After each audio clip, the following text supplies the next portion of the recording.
Meu querido e minha querida, a paz do Senhor, tudo bem? Sejam todos bem-vindos a mais uma videoaula da nossa Escola Bíblica Dominical de Adultos, desse segundo trimestre de 2025, que tem como tema, E o Verbo se fez carne, Jesus sob o olhar do apóstolo do amor. E hoje nós estudaremos a lição de número 11, a intercessão de Jesus pelos discípulos. Se você perdeu a lição anterior, pode clicar no card no canto superior direito e conferir como foi a nossa aula. E antes de iniciarmos a aula de hoje, se você é novo, se você é nova por aqui, se inscreva no canal, curta, comenta, compartilha. Só assim o YouTube vai entender que esse canal é relevante. Sim, não se esqueça de ativar o sininho para que você seja notificado quando os próximos vídeos estiverem disponíveis. E sem mais delongas, vamos à aula. Texto áureo. E a vida eterna é esta, que conheçam a ti só por único Deus verdadeiro e a Jesus Cristo, a quem enviaste. João 17 verso 3. Verdade prática. A oração que Jesus fez ao Pai em favor de si próprio, dos seus discípulos e da sua igreja ressoa ainda nos dias atuais. Leitura bíblica em classe. João 17 versos do 1 ao 3, e dos versos 11 ao 17. Jesus falou essas coisas e, levantando os olhos ao céu, disse: Pai, é chegada a hora, glorifica a teu Filho, para que também o teu Filho te glorifique a ti, assim como lhe deste poder sobre toda a carne, para que dê a vida eterna a todos quantos lhe deste. E a vida eterna é esta, que conheçam a ti só por único Deus verdadeiro e a Jesus Cristo, a quem enviaste. E eu já não estou mais no mundo, mas eles estão no mundo, e eu vou para ti. Pai Santo, guarda em teu nome aqueles que me deste, para que sejam um, assim como nós, estando eu com eles no mundo, guardava-os em teu nome. Tenho guardado aqueles que tu me deste, e nenhum deles se perdeu, senão o filho da perdição, para que a escritura se cumprisse. Mas, agora, vou para ti e digo isto no mundo, para que tenham a minha alegria completa em si mesmos. Dei-lhes a tua palavra, e o mundo os odiou, porque não são do mundo, assim como eu não sou do mundo. Não peço que os tires do mundo, mas que os livres do mal. Não são do mundo, como eu do mundo não sou. Santifica-os na verdade, a tua palavra é a verdade. Apresentação da lição. Esta lição sublinha a importância da oração de Jesus, que manifesta o amor e o cuidado que Cristo tem por nós. Assim, o capítulo 17 é uma das partes mais notáveis do Evangelho, pois nos oferece a oportunidade de escutar Jesus dirigir-se ao Pai em prol dos seus discípulos. Para aprofundar esse entendimento desse Evangelho, a lição está organizada da seguinte maneira. Número 1. A oração de Jesus pela sua glorificação, que se refere à sua missão redentora. Número 2. A oração pelos discípulos para que sejam protegidos e santificados. Número 3. E a oração por aqueles que futuramente creriam, evidenciando sua perspectiva eterna e inclusiva sobre o reino de Deus. A oração de Jesus em João 17 revela o cuidado genuíno de Cristo pelos seus discípulos, abrangendo todos nós. Dessa forma, cada um de nós pode sentir-se incluído na intercessão do nosso Senhor, sendo chamados a viver a unidade no Espírito Santo. Portanto, essa compreensão da intercessão de Jesus por nós influencia significativamente a nossa prática diária de oração e relacionamento com Deus. Objetivos da lição. Número 1. Meditar sobre a oração de Jesus pela sua glorificação, que se refere à sua missão redentora. Número 2. Examinar a oração pelos discípulos para que sejam protegidos e santificados. E número 3. Mostrar a oração por aqueles que futuramente creriam, evidenciando sua perspectiva eterna e inclusiva sobre o reino de Deus. Introdução. Na presente lição, iremos explorar João 17. Este capítulo descreve a oração mais significativa que o nosso Senhor fez em benefício de si mesmo, ou seja, a sua glorificação, bem como a dos seus discípulos e dos cristãos que viriam a crer num futuro próximo. A oração sacerdotal de Jesus é uma importante lição sobre a unidade do povo de Deus no seu reino e o propósito de promover o evangelho de Jesus no mundo.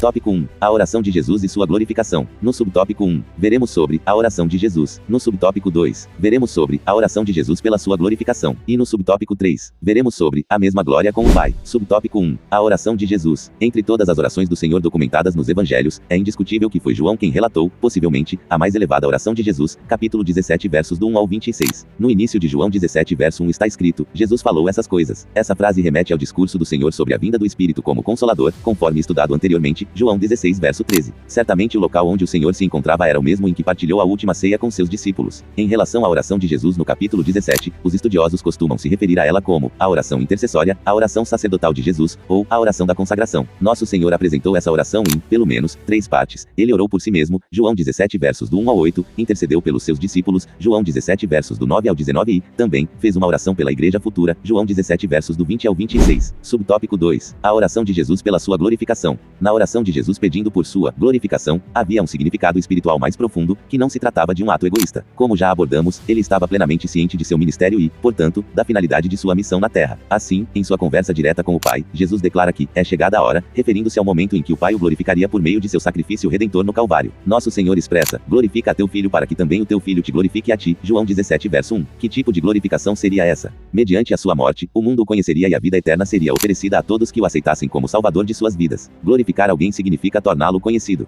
Jesus seria reconhecido como o Filho de Deus, o Salvador do mundo. João 17 versos 3 e 4. Subtópico 3. A mesma glória com o Pai. No versículo 5 está escrito: E, agora, glorifica-me tu, ó Pai, junto de ti mesmo, com aquela glória que tinha contigo antes que o mundo existisse. Essa referência à glória se relaciona à divindade do nosso Senhor como o Verbo divino, antes da sua encarnação. Na realidade, o que Jesus solicita é a glorificação mútua entre o Filho e o Pai. Verso 5. 5. Somente nosso Senhor, o Filho de Deus, poderia fazer tal pedido por essa glorificação, uma honra que ele possuía, antes que o mundo existisse. Essa declaração evidencia a divindade de Jesus, ao revelá-lo como um com o Pai, João 17 versos 11, 21 e 24. Assim, com base nessa igualdade com o Pai, o pecador que confessa e se arrepende de seus pecados recebe a vida eterna e conhece, pela fé, o único Deus verdadeiro e a Jesus Cristo, a quem enviaste, João 17 verso 3. A sinopse do primeiro tópico. A oração de Jesus demonstra o seu desejo em glorificar o Pai e reafirmar a glória que compartilha com ele desde toda a eternidade. A oração por si mesmo, do ponto de vista de Jesus, quando ele olha para os anos passados da sua curta permanência na Terra, capítulo 1 verso 14, há 4 coisas específicas e evidentes que ele realizou e que o haviam trazido até a hora. Número 1. Eu glorifiquei-te na terra. Ele teve uma glória com o Pai antes que o mundo existisse e ele antevia que isto seria restaurado. Glorifica-me tu, ó Pai, junto de ti mesmo.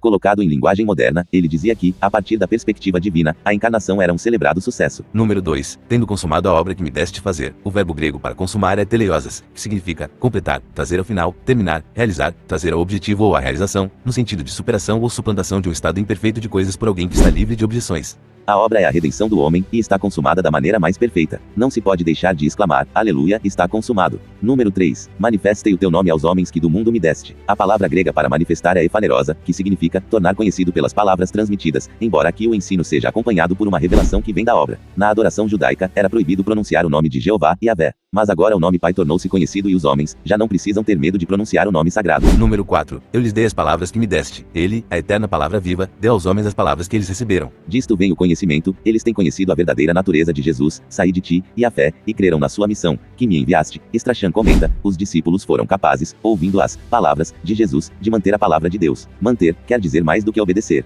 Quer dizer proteger e comunicar ao mundo a revelação que Deus confiou à sua igreja. Tópico 2. A oração de Jesus pelos discípulos. No subtópico 1, veremos sobre intercessão pela proteção dos discípulos. No subtópico 2, veremos sobre os discípulos receberam a palavra. E no subtópico 3, veremos sobre protegidos do mundo. Subtópico 1, intercessão pela proteção dos discípulos. Nos versículos 4 a 8, exceto o versículo 5, Jesus ora como se estivesse apresentando um relato ao Pai sobre tudo o que realizou durante seu ministério na terra. No versículo 6, ele intercede por seus discípulos e pela unidade entre eles, uma vez que seriam os responsáveis por continuar a obra que Jesus havia iniciado. Para o Pai, o nosso Senhor se refere aos discípulos como homens que do mundo me deste. Verso 6. O Redentor revela que seus discípulos pertenciam ao Pai e que este os entregou a ele. Eram teus, e tu mos deste, e guardaram a tua palavra. João 17 verso 6 parte B. Ao longo de quase 4 anos, Jesus investiu nesses homens, que se mostraram fiéis, prontos para prosseguir com a missão de evangelização. Subtópico 2. Os discípulos receberam a palavra. Apesar de, em certas ocasiões, os discípulos terem encontrado dificuldades para compreender completamente os ensinamentos de Jesus, as suas recordações foram reavivadas pelo Espírito Santo quando receberam o poder no dia de Pentecostes, permitindo-lhes assim entender e difundir o que aprenderam com o Mestre. Atos 2 versos do 14 ao 36. No versículo 6, Jesus referiu-se ao Pai afirmando que os seus discípulos mantiveram a mensagem recebida, e guardaram a tua palavra. Ao vivermos conforme a palavra de Deus, aceitando e obedecendo aos ensinamentos de Cristo, podemos testemunhar o Evangelho com credibilidade. Subtópico 3. Protegidos do mundo. O versículo 14 afirma, dei-lhes a tua palavra, e o mundo os odiou, porque não são do mundo, assim como eu não sou do mundo. É importante prestar atenção ao termo, mundo.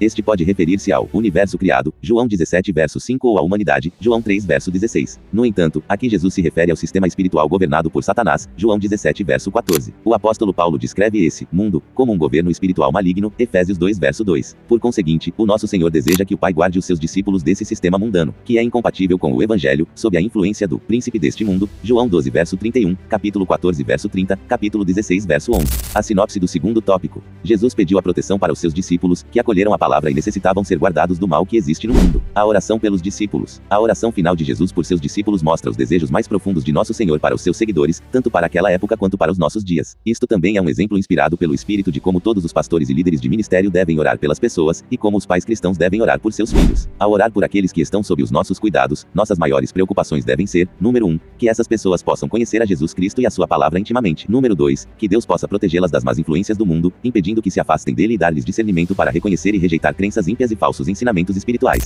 Tópico 3. A oração de Jesus pelos que viriam a crer. No subtópico 1, veremos sobre oração pela unidade da igreja. No subtópico 2, veremos sobre propósito da unidade. E no subtópico 3, veremos sobre oração por encorajamento à unidade. Subtópico 1, oração pela unidade da igreja. Nesta terceira parte de sua súplica, Jesus pediu pela unidade da igreja. Mais do que uma unidade de natureza eclesiástica ou orgânica, Jesus intercedeu pela harmonia espiritual do seu povo. Nosso Senhor ansiava por uma união genuína, tal como a que existe entre ele e o Pai. Essa foi a súplica do nosso Senhor, para que todos sejam um, assim como tu, ó Pai, estás em mim, e eu em ti. João 17 verso 21. Subtópico 2. Propósito da unidade. O propósito da unidade espiritual da igreja, conforme a intercessão do nosso Senhor, Senhor, é que o mundo creia que tu me enviaste. Verso 21. Assim, a igreja revela essa unidade espiritual com Cristo por pelo menos 4 motivos. Número 1. União essencial dos salvos como membros do corpo de Cristo. 1 aos Coríntios 12, verso 12. Número 2. União essencial dos salvos promovida pelo conhecimento crescente sobre Jesus Cristo. 2 Pedro 3, verso 18. Número 3. União essencial dos salvos no desenvolvimento do fruto do Espírito. Gálatas 5, versos 22 e 23. Número 4. União essencial dos salvos manifestada na glória como filhos de Deus e detentores da vida eterna. João 17, verso 22. Subtópico 3. Oração por encorajamento à unidade.